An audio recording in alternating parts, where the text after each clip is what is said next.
If you or a loved one is suffering with knee, shoulder, neck, back pain, or tennis elbow and would like to learn how to get out of pain, go to Regenetic.com. Then listen in on the first and third Thursday at 10 a.m. to the people that give you the regenerative medical solutions to your pain. Regenetic. First and third Thursdays, 10 a.m. here on WOCA 96.3 FM, 1370 AM. The Source. Regenetic.com. This is the beat of a normal heart. Now this is the beat of a heart of someone who just snorted or injected or smoked methamphetamine. Why? For a high. And this is what happens to that normal heartbeat. It's irregular, it's racing, it's why it's called speed, and it can do bizarre things to our heads. It can make us aggressive and violent. We can start hallucinating and end up doing some serious damage to people. Call 1-8888-NO-METH today for more information on methamphetamine. That's 1-8888-NO-METH. A message from the Partnership for a Drug-Free Florida and America. Hey, I'm Gary. And I'm Eric. Did you know that Red Eye Radio is on WOCA The Source every night from 2 to 6 a.m. and it's live? That's right. No tape shows here. We know that the news doesn't sleep. And neither do we. So we're here with you live from 2 till 6 a.m. every weekday. Call us 866-90-RED-EYE. So join me, Gary McNamara. And me, Eric Harley, every weeknight to discuss the latest in news and entertainment. Right here on WOCA The Source. The American Healthcare Association has recognized Palm Garden of Ocala as a 2017 Silver Quality Award recipient. The award spotlights providers that demonstrated their commitment to improving quality of care. Executive Director Jennifer McCullough said, "We are honored to be recognized for what we've accomplished on our journey to improving quality care, and this has helped us achieve better outcomes." The award will be presented to Palm Garden during AHCA's annual convention in Las Vegas in October. Ocala's information station, 1370 WOCA. Ocala.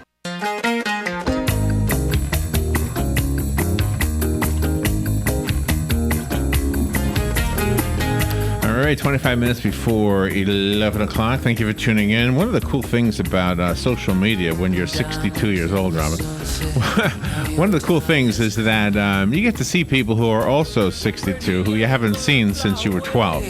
Yeah. I've literally reconnected with people that were friends in grade school, and some of them look pretty old. Some of them don't. Yeah, my end too. There's one lady I knew when I was a child who I know again now because of Facebook, and she's always posting photos of herself and her husband on kayaks and out hiking in the woods. I'm thinking, wow. She doesn't look, she looks 40. Mm-hmm. We hear about ways to stay young all the time. I'm wondering if there are any secrets that she's kind of tapped into. Dr. Sara Gottfried is going to talk to us about this very subject. Dr. Gottfried, I believe, has been with us before. She's an integrative gynecologist. She's a physician/scientist. She's the founder of the Gottfried Institute. She's got a book called Younger. This is what I want to get to right here. It's a breakthrough program to reset your genes, reverse your aging, and turn back the clock 10 years. I think my old classmate set her clock back 20 years, it looks like. Dr. Sara Gottfried, good morning, doctor. Thank you for being on the air with us today. Hi, happy to be here. Where are you right now? I'm in Berkeley, California. Well, thank you for getting up early to be with us today. My pleasure. What does it mean to turn back the clock? Is that actually possible to reverse aging? It is possible. You know, you were just talking about some of your classmates. Some of them have genes that keep them young, but that's really only about 10% of the story. 90% is your lifestyle. 90% is the environment that your genes are expressed in. So that's what we want to focus on, and it definitely can turn back the clock. Okay, so it does. Is it ever too late? I mean, can I turn back the clock now? I'm 62. I feel young. I don't feel old at all. I'm just reminded of it when I see the number. That's about it. Yeah, it's never too late. You know, there's quite a few studies now because we know that the fastest growing part of the population now is over the age of 65, and we've got a lot of data showing that exercise, healthy eating, your thoughts, your sense of purpose and meaning, all of those things can turn back the clock. Wow, your thoughts and your sense of purpose and meaning. How do we control that? How do we adjust that? Maybe it's a better question. Well, I think it's about being very intentional, figuring out what's important to me, what's my legacy, what's the thing that makes you jump out of bed in the morning. For you, it might be radio and, sharing with your listeners what you know. But I think having that sense of purpose and meaning is so important. And throughout the years, people's purposes change, because I know I got married and it was just my husband and I for 3 years, and I had children, and then they left the nest when they were both in their 20s. And that was a whole nother purpose there. And then when the children left and were on their own with their own families, I had to find something else to be a purpose, and that's very difficult. Yeah, that's a good point, Robin, because I think that, when it comes to growing younger, you want to connect to your why. And your why is going to change over time. I still have kids that are in the house, 17 and a 12-year-old, and I want to figure out, I want to be with them for as long as they want me around. I want to be at their weddings. I want to dance at their weddings. And that's part of my why. But your why changes over time. When you have an empty nest, it may become more about being with your husband and maybe having great sex. Your why may change. Yeah, I heard that one.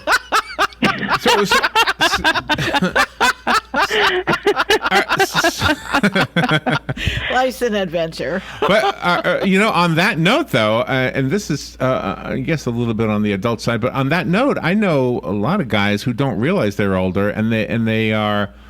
How do I say this without embarrassing anybody? I mean, they will look at younger women, and I will say, she's young enough to be your daughter. I don't know if that keeps them young or not, but I mean, they don't make any moves. They just, most of them, I guess. But it's just, I think I don't know. Seems inappropriate to me. I don't know. But thinking about it wouldn't be inappropriate. I wouldn't think. I don't know. I mean, does it apply? Is the same thing for women? You're a gynecologist. Is it the same thing for women? That they look at younger men. Yeah, that you don't seem to realize how old you are. It seems like women know how old they are. I think this is an interesting conversation. I think women maybe have more discernment about who they want to, who they're attracted to, and who they want to be with. For women, it's more about tend and befriend, and it's less about propagation, which is what I think drives a lot of men. But, if we just go back to the point about satisfying sex, that definitely adds about 8 years to your health span, that period of time where you feel fantastic and vital and like you're in your prime. 8 years. Okay. That's out of here. That's a nice number. I like that number. 8 years. Okay. All right. Do you know and for the people who aren't having much sex, let me just add that having a dog adds 10 years to your life. So, there's a lot of options here. What if you have a dog and sex? And 18 years. A dog adds more life than sex. Okay. So I mean, on a serious note, do you know I can actually relate to this, or I've witnessed this? Let me put it this way. Let me tell you how I've witnessed the sex part. Okay. For 3 years, about 16 years ago, I stopped doing this. But for 3 years, I had a break from radio, and I was an activities director at an assisted living facility. And most of the clientele there, most of the residents were ladies. There were a few men there, and I would do the bingo. I would call bingo, B14. I would do all that stuff, right? And it would be all ladies. Well, I got to eavesdrop on their conversations as I'm calling the numbers. I can hear them talking, right? Well, apparently a guy had moved in that they all had their eye on. Well, I met this guy. I met him because he asked me to drive him to the car dealer so he could buy a convertible. Okay. So here's this guy, 80-something years old, pushing 90. He gets this really hot convertible. He must have been loaded with money. He pulls it into the parking lot of the assisted living facility, and all these women could talk about was wanting to ride in that convertible with this guy. Okay? And I could see the teenage girls that they used to be suddenly coming alive. I could see it. I could hear the way they were talking. Everything changed. This guy brought to them some life. Until he started dating one of them. Then I saw the other side.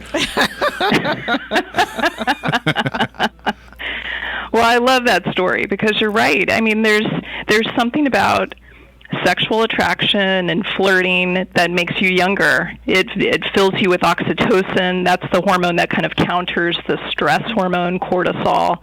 So oxytocin is a very good thing. And convertibles help. So do handsome men. There's lots of different ways to promote oxytocin. A good hug. You have to linger with the men a little longer. You have to linger with them about 3 times longer to get the same oxytocin. But oxytocin is what you were witnessing, Larry. I love this conversation. Well, competition is very healthy, too. I mean, not just competition. Oh, competition. Yeah, not just competing over a guy or over a woman, but... Bingo? You play different games, you have different talents, and you're sort of competing with each other. Well, competition definitely keeps your mind sharp, and that's another important piece here is, really making sure that your memory is like a steel trap, not kind of falling into old habits and not challenging yourself. So I agree with you. Competition is a good thing. Do you mentioned radio earlier, and you're right. I mean, I do love doing what I do, but part of what I do prevents me from doing something else I would like to do. And I'm not hinting at being fired if you're listening to me, guys. But I mean, I listen to people talk about their traveling all the time, and I don't really get to do that a lot because I'm like here all the time. So I think that would help me. I think that would make me feel young if I could just say, you know what, I'm taking 2 weeks off. I'll see you later. It just sounds like fun. I mean, do you think traveling would add to it? Well, traveling is definitely one of those things that keeps your mind sharp. Exploring a new city or area, hiking, walking, all of those things help to slow down the progress of aging. Also, learning a new language, that's one of the best ways to help your memory. Really important. I think it's better than Sudoku. And going out and meeting people. I know when, if you lose a spouse and you're living by yourself, your kids are growing, I mean, you just find reasons to go out. You go out to the art museum, you go out to the grocery store just to talk to a cashier and not use those self-service cashier lanes, because that would be defeating the purpose of interacting with people. Well, you got it, Robin. I mean, that sense of connection is another really important lever when it comes to slowing down the aging process. So, again, oxytocin gets triggered when you're meeting new people or being with people that you love and enjoy being with. It doesn't work as well if you're with people you don't like. But they say, you're an average of the 5 people that you spend the most time with. And you want to really choose those 5 people well, people who are healthy, who take care of themselves, who are growing younger. I don't feel old when I'm by myself or young. I really don't feel one way or the other when I'm by myself. But when I'm with my son, he's 31, and his friends, oh my gosh, I feel like an old man. But you still keep up, though. But yeah, I do pretty good, and they don't get my humor at all. and then when I'm with older people, I do feel young. In fact, I'm often called a kid. It's weird.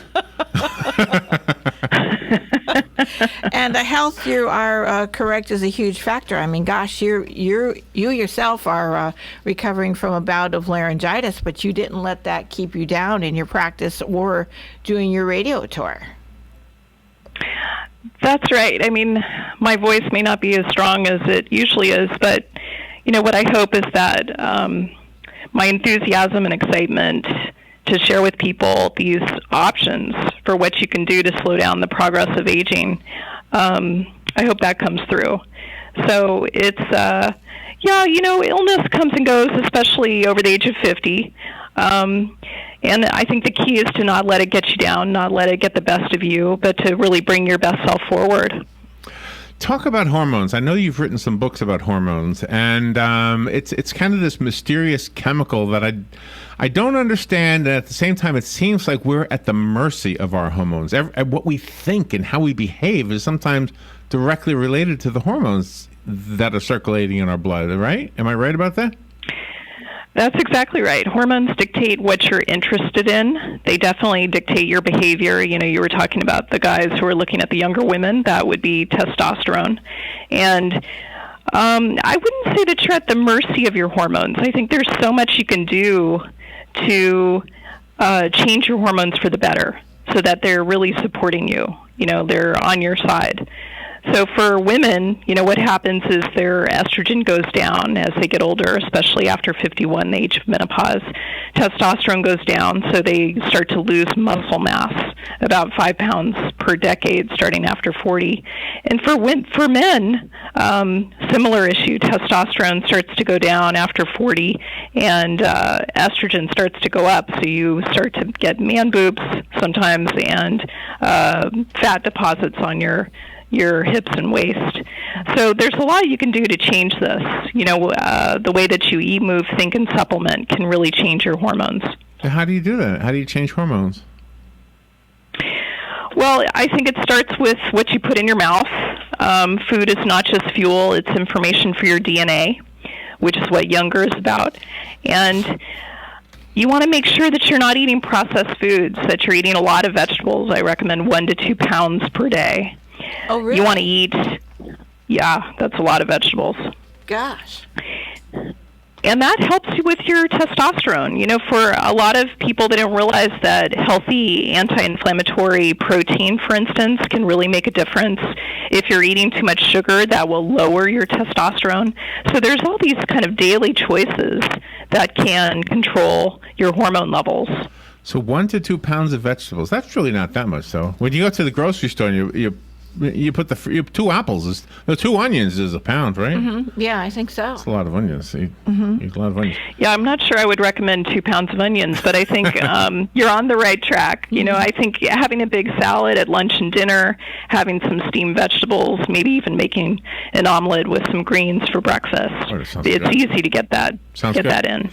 You keep life interesting. How do you keep your students interested in the medical subjects that you teach them, for them to have this positive attitude that you have? She brings up sex all the time.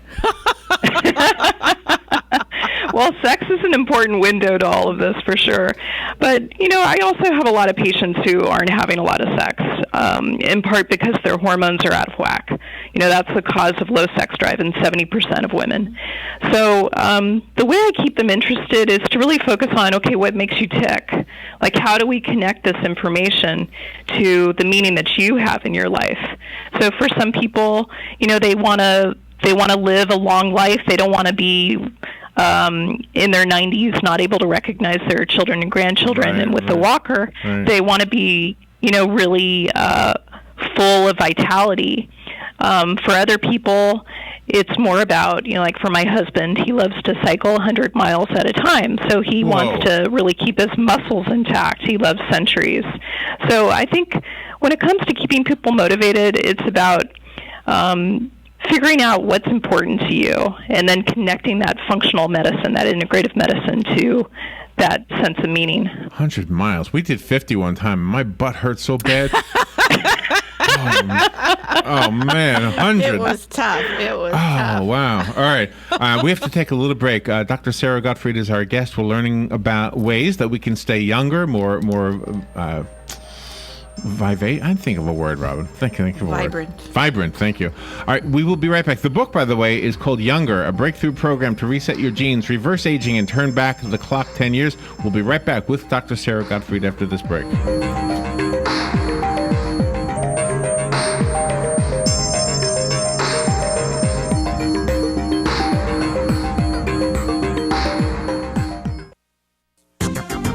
The weather is brought to you by myfwc.com. Safe boating is no accidents. On this Monday, partly sunny with a thunderstorm or two in the area, mainly during the afternoon hours, high 89 to 93. It clear to partly cloudy Monday night. There may be a late night shower along the coast, low 73, inland 79 on the coast. Tuesday, partly sunny with a thunderstorm around from late morning on, the high 89 to 93. On Wednesday, partly sunny with an afternoon thunderstorm, high 89 to 93. From the Florida Weather Center, I'm Joe Lundberg. There are only a few things in life that you can be certain will always be around: death, taxes, the pursuit of happiness, and computers. As they continue to advance at an epic pace, the one absolute certainty about them is that they'll break. It's not an if, it's a when. And when it happens, bring it to the only company in Ocala that's certified in Apple and Microsoft, Ocala Mac and PC Repair. They even offer on-site computer repair service, so they come to you. And if you do drop it off, you can check your repair status online. Ocala Mac and PC Repair is a family-owned and operated company that can do everything from mobile repair to wireless networks, fixing viruses, data recovery, even building and installing new systems. Visit online at ocalamacpc.com. In person, 1713 East Silver Springs Boulevard, or give them a call, 352-566-8324. That's 352-566-8324. Ocala Mac and PC Repair. If you or a loved one is suffering with knee, shoulder, neck, back pain, or tennis elbow and would like to learn how to get out of pain, go to Regenetic.com. Then listen in on the first and third Thursday at 10 a.m. to the people that give you the regenerative medical solutions to your pain. Regenetic, first and third Thursdays, 10 a.m. here on WOCA 96.3 FM, 1370 AM. The Source, Regenetic.com. The entire world watched. They watched each step down the rungs of that small ladder, one after another, and waited with great anticipation for that last step. It's one small step for man, one giant leap for mankind. At that moment, humanity saw the impossible become the possible. And today, the sky is not the limit. Achievement. Pass it on. A message from the Foundation for a Better Life. All right, it's 5 minutes before 11 o'clock. Thank you for tuning in. Dr. Sara Gottfried is on the phone in California, Berkeley, I think she said. Her book is called Younger, a breakthrough program to reset your genes, reverse aging, and turn back the clock 10 years. Hopefully you've had some fun with us while we were talking. And there is a serious message here, too. And I think I have an idea here. It says 90% of the signs of aging result from lifestyle, not your DNA. And so, Doctor, I have a little thought, because you're talking to a group of people that are just down the road from some of the best theme parks in the world. I think if you go to a theme park, maybe it'll revitalize your youthfulness. No, I think so. Just go. Well, definitely. You know, theme parks are a lot of fun. And what we're talking about here is having fun in the process of slowing down the aging process. So the 90% rule, the 10-90 rule, is really about doing these things that help you. So sleeping 7 to 8.5 hours a night, exercising 150 minutes a week, doing all of those things and having a ton of fun. So I agree with you about the theme parks. When people aren't feeling their best, or when they're doubting themselves, like you said, that they have, they feel they have sexual inadequacies, how do you get them to open up and talk to somebody about it so they can help themselves? Well, I think it's important to start with the biology. You know, a lot of people who have decreased libido feel like a failure. You know, they feel like their marriage is maybe threatened, or that they're shut down and there's not much hope. And I want to start with the biology. You know, as I mentioned earlier, 70% of low libido is hormonal. So that alone, I hope, will get people in the door and talking about sex. You know, every time I see a patient, I ask them, are you satisfied with your sex life? And we go from there. So 70% of low sex drive is hormonal. That means there's a lot we can do to get your hormones back on track. I wonder what the answers are. Do you remember Annie Hall, the movie Annie Hall? I do, okay. Yes, okay. Woody Allen. Do you remember that one? There was one part in the movie, and I only remember it clearly because I just watched it like a week ago. There was one scene where the screen is split in half. They're both seeing psychiatrists or psychologists, and they're both asked the same question, how often do you have sex? And she says, all the time, at least 3 times a week. And he says, never, only about 3 times a week. So I'm guessing you get both. Yeah. You get the same answers or similar answers from men and women? I do get similar answers. I think that's testosterone talking, definitely on the male side. And, you know, for women, they need to feel connected to have sex. And for men, they need sex to feel connected. So there's a little bit of a, you know, kind of an issue here with the way men and women approach sex. And the more we can meet in the middle, the better. That's a great pun. Meet in the middle. That's good. I'm glad you liked it, Larry. All right, Younger is the name of the book. How do we get the book? You can get it on Amazon or anywhere the books are sold. All right. I don't have that part of my computer up right now, so I can't even give you that. And do you have a website you can recommend to us besides Amazon? Like your own? Yes, SaraGottfriedMD.com. There you go, SaraGottfriedMD.com. I believe Robin already has that up on our website. We'll put that up on Facebook and YouTube when we attach this this video of this. What do you call this? The podcast of this interview. Dr. Gottfried, thank you for getting up early to be with us today and take care of your laryngitis. You sound pretty good to me. So I didn't even realize you had laryngitis until Robin pointed it out. Well, thank you. It was such a pleasure to be with both of you. That was fun. You. Thank you. 8 years, huh? 8 years, Robin. All right, we'll be right back.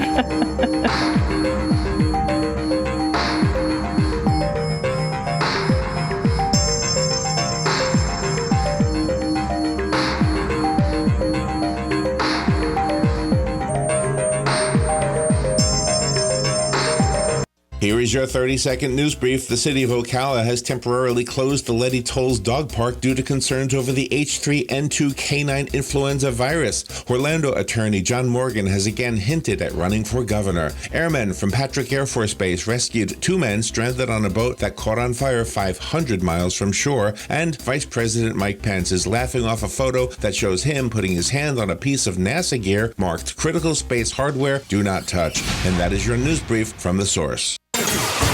Putting the local back into radio. 24 hours a day, 365 days a year. WOCA News. Variety. Information. Now. Keep your arms and legs on the inside at all times. 96.3 FM. Broadcasting from the Paddock Mall Studios, this is WOCA, Ocala, Gainesville, The Villages, 1370 AM, 96.3 FM, The Source. Broadcasting from the Paddock Mall Studios. Fox News Radio, I'm Paul Stevens. The White House playing defense on a New York Times story saying that President Trump's son, Donald Jr., met with a lawyer tied to the Kremlin